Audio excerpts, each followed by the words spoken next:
আপনার কি গায়ে ক্যালসিয়ামের অভাব? আপনার কি হাড় ব্যথা, কোমর ব্যথা, জয়েন্টে জয়েন্টে ব্যথা? তাহলে এই ভিডিও আজকে আপনার জন্য। আমরা অনেকেই জানি না যে গায়ে ক্যালসিয়াম কী খেলে আসবে। আমরা আসলে অনেকে এই জিনিসটা জানি না। না জানার কারণে আমরা ওষুধের ফার্মেসির দোকানে যাইয়া আমরা কী করি, ক্যালসিয়ামের ওষুধ নিয়ে আসি। ক্যালসিয়াম গায়ে পূরণ করার জন্য আমরা সেই ওষুধ খাই। আপনি কি জানেন, ক্যালসিয়ামের ওষুধ আপনি যদি দীর্ঘদিন খান, আপনার ক্যান্সার জনিত বিশাল বড় জটিল রোগ আপনার গায়ে হতে পারে। এটা আপনি জানেন? আপনার ক্যালসিয়ামের ওষুধ ছাড়া আপনি প্রাকৃতিক উপায়ে খুব সুন্দরভাবে আপনার গায়ে আপনি ক্যালসিয়াম নিতে পারবেন যদি আপনি চেষ্টা করেন। অনেকের হাড় ব্যথা করে, কোমর ব্যথা করে, আঁটু মানে পায়ের যে আডু আছে, আডু বলি আমরা, যেটা আঁঠু বা আডু যেটাই বলেন আপনারা, যে ভাষায় বলেন, এখানে জয়েন্টে ব্যথা, হাতের জয়েন্টে ব্যথা, এগুলো হচ্ছে আপনার ক্যালসিয়ামের অভাবের থেকে। তো যাদের ক্যালসিয়ামের অভাব বা গায়ে ঘাটতি রয়েছে তাদের জন্য আজকে আমার এই ভিডিও।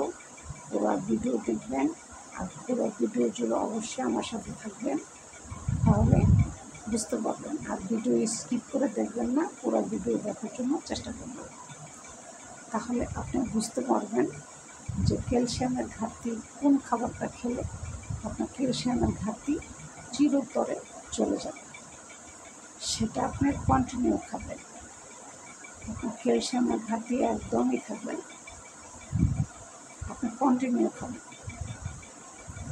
সেটা হচ্ছে, আমরা অনেকেই আছে বাচ্চারাও খায় না দেখি, অনেকে আছে বড় মানুষ যারা, তারাও খায় না।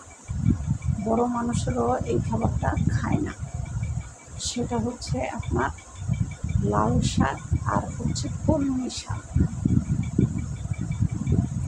লাল শাকের ভিতরে আপনার প্রচুর পরিমাণে ভিটামিন, ক্যালসিয়াম, আয়রন, মিনারেল সব কিছু আপনার এই লাল শাকের ভিতরেই আছে।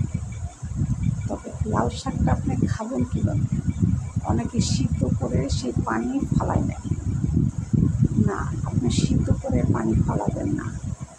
আপনি যদি সিদ্ধ করে পানিটা ফালায় দেন তাহলে কিন্তু আপনার ক্যালসিয়ামের ঘাটতি পূরণ হবে না। তাহলে আপনাকে কি করতে হবে?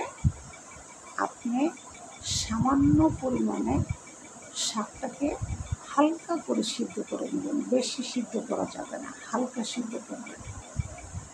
হালকা সিদ্ধ করে সেই শাকটার পানি একটু ফালাবেন না।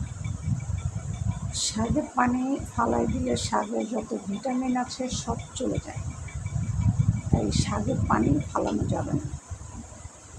শাকের পানিটা অবশ্যই আপনি শাকের ভিতরেই রাখার চেষ্টা করবেন, আর সেটাই আপনার ক্যালসিয়াম, মিনারেল, আয়রন যা কিছু আপনার শরীরে মানে ঘাটতি আছে সেটা পূরণ করতে সহযোগিতা করবে। সেটা হচ্ছে আপনার লাল শাক।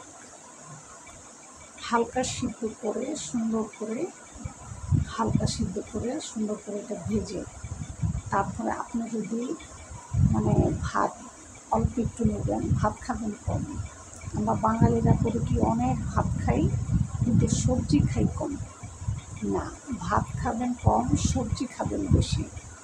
তাহলে আপনার এই লাল শাকের যেই খাবারটা আপনি খাইছেন, এটা যদি আপনি প্রতিদিন আপনার খাবারের মেনুতে এই লাল শাক ভাজিটা রাখেন, তাহলে আপনার ক্যালসিয়াম চিরতরে, ক্যালসিয়ামের অভাব একদম চিরতরে আপনার চলে যাবে, আর ক্যালসিয়ামের অভাব আর কখনোই আপনার গায়ে আসবে না।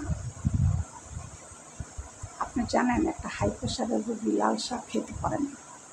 লাল শাক খেলে তার প্রচণ্ড প্রেশার বেড়ে যায়।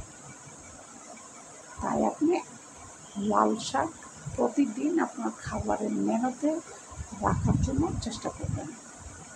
কারণ লাল শাক আর হচ্ছে কলমি শাক, এই দুইটা শাক অত্যন্ত ক্যালসিয়ামের জন্য উপকারিতা ভূমিকা পালন করে। তাহলে আপনারা অবশ্যই লাল শাক আর কলমি শাক, এই দুইটা শাক বেশি থেকে বেশি প্রতিদিন খাবারের মেনুতে রাখার জন্য চেষ্টা করবেন। লাল শাক আর হচ্ছে কলমি শাক বাজারে অ্যাভেলেবেল পাওয়া যায়,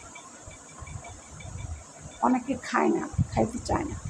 কলমি শাক ভাজা করে খেয়ে দেখবেন, অনেক মজা। কলমি শাকের জুস বানায় খেতে পারবেন, ঠিক আছে। তবে জুসের থেকে আপনি বেশি উপকার হবে ভাজি করে খেলে। শাক ভাজি আমরা যেভাবে খাই, আপনি সেভাবে খেলে বেশি উপকার হবে। তাহলে আমরা আজকে কি জানলাম, ক্যালসিয়ামের অভাব কীভাবে দূর করব, কী খেলে দূর হবে। সেটা হচ্ছে লাল শাক আর হচ্ছে পালং শাক, এই দুটো শাক আমাদের খাবারের মেনুতে কন্টিনিউ আমরা রাখার জন্য চেষ্টা করব ইনশাআল্লাহ। আশা করি বুঝতে পেরেছেন।